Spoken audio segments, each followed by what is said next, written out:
संजय राउत को ईडी ने सम्मन किया था और मामला था पत्राचाल घोटाले का, उनसे पूछताछ होनी थी। इसके पहले भी एक बार संजय राउत को ईडी ने पेश होने के लिए बुलाया था। वो बार बार बहाना करते हैं, पहले कुछ और बहाना, अब वो कह रहे हैं सत्र चल रहा है। आखिरकार सवाल यह है कि संजय राउत ईडी का सामना करने से बच क्यों रहे हैं और क्या वो इस तरह से बहाना करके बच पाएंगे। सवाल यह भी है कि संजय राउत कह रहे हैं मैंने कुछ गलत नहीं किया, मैंने कुछ छुपाया नहीं है, तो फिर डर क्यों रहे हैं। यह भी एक आपको बता दूं कि इसी ईडी ने इन्हीं संजय राउत की करोड़ों रुपए की संपत्ति को अस्थायी रूप में सीज किया हुआ है। संजय राउत एक बड़े लीडर हैं और संजय राउत की संपत्ति, वो भी अभी तक लगभग 11 करोड़ की संपत्ति, अचल संपत्ति इनकी सीज है।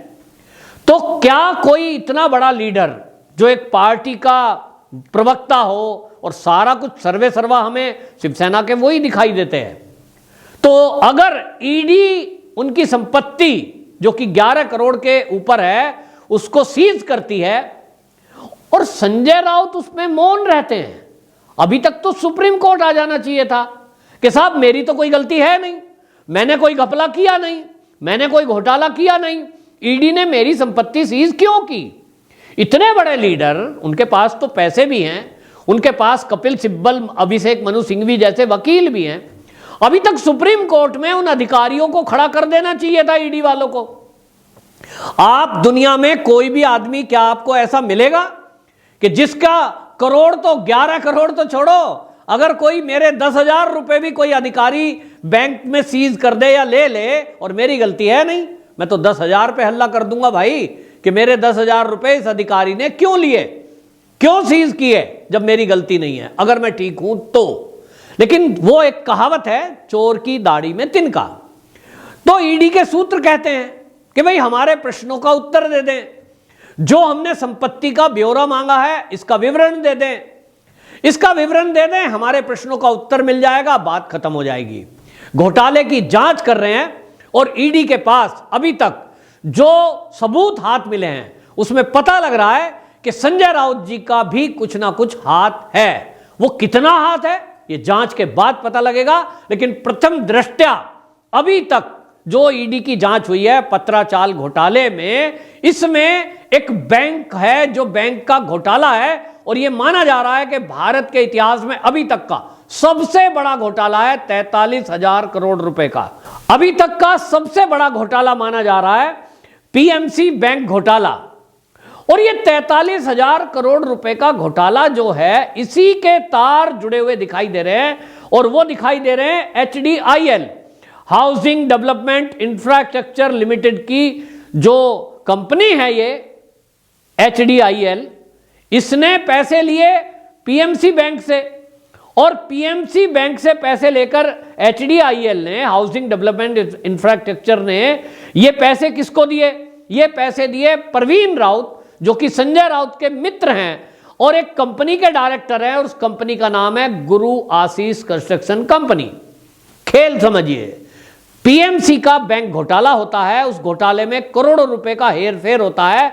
लोगों ने उस पैसे को बैंक के लिया और लिया था कंस्ट्रक्शन कंपनी के नाम पर, बिल्डिंग बनाने के नाम पर, लेकिन निजी इस्तेमाल किया उस पैसे को, तो वो घोटाला हुआ। बैंक से पैसा लिया गया, वो लिया एक हाउसिंग डेवलपमेंट इंफ्रास्ट्रक्चर जो कंपनी है HDIL ने करोड़ों रुपए लिए और उस कंपनी से इसी की ब्रांच एक है जिसके डायरेक्टर हैं प्रवीण राउत, संजय राउत के दोस्त। अब प्रवीण राउत इससे पैसे लेते हैं, इस कंपनी से, गुरु आशीष कंस्ट्रक्शन कंपनी, इनको पैसा मिलता है। HDIL से प्रवीण राउत जो है, इनके खाते में 100 करोड़ रुपए गए, 100 करोड़, 1-2 रुपए की बात नहीं है। और ये 100 करोड़ रुपए को क्या करते हैं? अपने रिश्तेदारों में और अपने मित्रों में ये ट्रांसफर करते हैं और आगे ये जो रिश्तेदार है और मित्र है ये अपना निजी बिजनेस करते हैं। तो ये घोटाला ये हुआ कि वो पैसा गया और इसी में एक किस्त जाती है पीएमसी बैंक की 95 करोड़ रुपए की प्रवीण राउत के खाते में। ये 100 करोड़ रुपए भेजे गए, लेकिन इसमें जो 95 करोड़ थे ये प्रवीण राउत के खाते में गए और इसमें से उन्होंने क्या किया, 1.6 करोड़ रुपया परवीन राउत अपनी पत्नी के खाते में देते हैं, जिनका नाम है माधुरी राउत। अब ये माधुरी राउत इसमें से 55 लाख रुपए, देखने में राशि छोटी है लेकिन 55 लाख है साहब, 55 लाख रुपए ये संजय राउत की पत्नी को देते हैं, जिनका नाम है वर्षा राउत।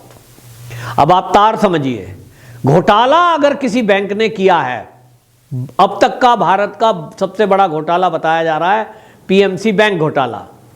वो पीएमसी बैंक घोटाला, उसका पैसा आता है एचडीआईएल में, एचडीआईएल से जाता है परवीन राउत की कंपनी गुरु आशीष कंस्ट्रक्शन में, और गुरु आशीष कंस्ट्रक्शन कंपनी देती है संजय राउत की पत्नी को, मतलब परवीन राउत की पत्नी ही देती है, बात तो वही हुई। तो संजय राउत जी को, पत्नी को जो 55 लाख रुपए दिए, जब मीडिया में ये हाईलाइट हुआ, बीजेपी के लीडरों ने इसको उठाया, जब इसकी जांच शुरू हुई तो ये 55 लाख रुपए परवीन राउत की पत्नी ने उनको वापस कर दिए। अब बात ये है, जो सूत्र कहते हैं, जो ईडी वाले कहते हैं, वो कहते हैं कि भाई जब जांच शुरू हुई, पोल खुल गई, जब पोल खुल गई तब आप पैसे वापस कर रहे हो, वरना तो करते ही नहीं। तो 55 लाख रुपए अगर संजय राउत की पत्नी के खाते में आए, सवाल यह है क्यों आए? आप कह रहे हो साहब उधार दिए थे, इस उधार से आपने फ्लैट खरीदा, 55 लाख रुपए से कोई चीज फ्लैट खरीदा, उसकी कीमत हो गई मान लो 5 करोड़। अब ये जो 5 करोड़ हुए ये तो आपके फायदे के हो गए। 55 आपने लिए, फ्लैट लिया, कुछ दिन में वो 5 करोड़ हो गया, आपने 55 लाख वापस दे दिए, तो ये जो 4.5 करोड़ रुपए का बेनिफिट हुआ ये आपको हो गया। और यही तो घोटाला है कि भाई एक बैंक है, बैंक का मैनेजर यदि उसमें से बैंक में जो गड्डियां रखी है नोट की उसे निकाले और उससे एक प्लॉट खरीद ले, और फिर उस प्लॉट खरीद करके उसका जो बेनिफिट होगा प्लॉट का 2 साल में बाद में डबल हो गया, उस पैसे को तो रखे अपने पास, और ये जो बैंक से निकाल के लाया था चोरी करके उसको फिर वहीं अलमारी में रख दे और कहे साहब मैं तो पाक साहब हूं, मैंने तो बैंक से जितने पैसे लिए थे वो वापस दे दिए। क्या ये माना जाएगा? क्या इसमें माना जाएगा कि दोष नहीं है? क्या इसमें माना जाएगा कि कोई संलिप्तता नहीं है? यही ईडी का सवाल है कि संजय राउत की पत्नी के खाते में जो 55 लाख रुपए परवीन राउत की पत्नी ने दिए, परवीन राउत की पत्नी को परवीन राउत ने दिए, परवीन राउत को दिए एचडीआईएल ने, और एचडीआईएल को दिए पीएमसी बैंक ने, और इस तरह से पूरा एक तार जुड़ा हुआ है। अब संजय राउत की पत्नी के बारे में जब पूछताछ के लिए ईडी ने बुलाया है तो उन्होंने कुछ बोला है, कुछ बताया है, वो ईडी के सूत्र नहीं बता रहे हैं, और उसमें संजय राउत का नाम आया है ऐसा सूत्र बोल रहे हैं। इसी के बाद संजय राउत जी को सम्मन हुए। अब संजय राउत जी इस मामले को जितना लंबा खींचें वो खींच सकते हैं, नेता हैं, प्रवक्ता हैं, पत्रकार हैं, तो भाई ना जाएं, ईडी जबरदस्ती तो बुलाएगी नहीं उनको, कोर्ट से सम्मन जारी हो जाएगा। पिछली बार ऐसा हुआ कि भाई गैर जमानती वारंट फिर इश्यू कराने पड़ते हैं कोर्ट से। तो कुल मिलाकर के ये सारा घपला घोटाला जो है, इसके मामले में ईडी पूछताछ करना चाहती है, लेकिन संजय राउत कहते हैं कि भाई मैंने तो कुछ किया नहीं है, तो भाई फिर ईडी के पास जाओ और बताओ। और फिर ये संजय राउत जब ईडी इनको सम्मन करती है तो फिर ये क्यों कहते हैं केंद्र सरकार हमारी सरकार को बदनाम करना चाहती है, केंद्र सरकार हमारी सरकार को गिराना चाहती है। भाई इससे सरकार कैसे इन्वॉल्व है? किसी ने उद्धव ठाकरे जी का नाम तो नहीं लिया, किसी ने आदित्य ठाकरे का तो ईडी को सम्मन नहीं गया, उनके ऊपर तो कोई आरोप नहीं है। तो संजय राउत जी एक फोटो ट्वीट करते हैं, फोटो शेयर करते हैं सोशल मीडिया पर, और उसके कैप्शन में क्या लिखते हैं? उन्होंने एक फोटो शेयर की और उसमें जो है वो उद्धव ठाकरे जी का हाथ पकड़े हुए हैं जब इनको 1 जुलाई को पहले बुलाया था, सम्मन जारी किए थे ईडी ने। तो ये लिखते हैं, कैप्शन में लिखते हैं, संसार में सबसे आसान काम है अपने को धोखा देना। अब इसका क्या मतलब है संजय राउत जी बताएंगे जरा? भाई आप उद्धव ठाकरे का हाथ पकड़े हुए हैं, ईडी ने सम्मन किया है, ईडी आपको बुला रही है और आप कह रहे हैं सबसे आसान काम अपने को धोखा देना, यानी मैं ऐसा नहीं करूंगा। तो क्या इसमें उद्धव ठाकरे जी का भी कहीं रोल है? पीएमसी घोटाला जो है बैंक का, एचडीआईएल का जो घोटाला है, पत्राचाल का जो घोटाला है, गरीबों के लिए फ्लैट बनने थे नहीं दिए गए, उस जमीन को बिल्डरों को बेच दिया गया, ये जो सारा घोटाला है, क्या इसमें कोई राज है? कि जिसको आप छुपा रहे हैं, जिसको आप फोटो दिखा रहे हैं उद्धव ठाकरे की और लिख रहे हैं कि अपनों को धोखा देना सबसे आसान काम है, यानी आप उस काम को नहीं करेंगे। ये सवाल है, ये जनता के सवाल हैं। महाराष्ट्र की जनता जानना चाहती है कि इसमें क्या राज है जो फोटो के नीचे आपने शब्द लिखे थे। दूसरा, उन्होंने ट्वीट किया, और ट्वीट क्या किया, पीठ से निकले खंजरों को गिना जब, ठीक उतने ही थे जितनों को गले लगाया। इसका क्या मतलब है संजय राउत जी? ये कहना चाहते हैं कि जो पीठ में खंजर घोंपने वाले हैं वो मेरे अपने ही हैं। यानी ये जो लीक हुआ है मामला सारा पत्राचाल का, ये किसी अपने ने लीक किया है। तो वो कौन है? ईडी को बता दो, उसको भी पकड़ेगी पुलिस और ईडी। तो ये कुल मिलाकर के ये सब दिखाई दे रहा है।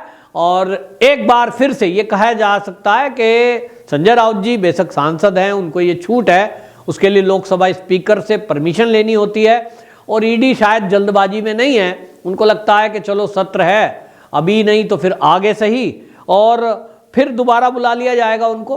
तो लेकिन छोड़ा नहीं जाएगा, इतना तो ईडी के सूत्र बता ही रहे हैं कि इस मामले की तह तक जाया जाएगा।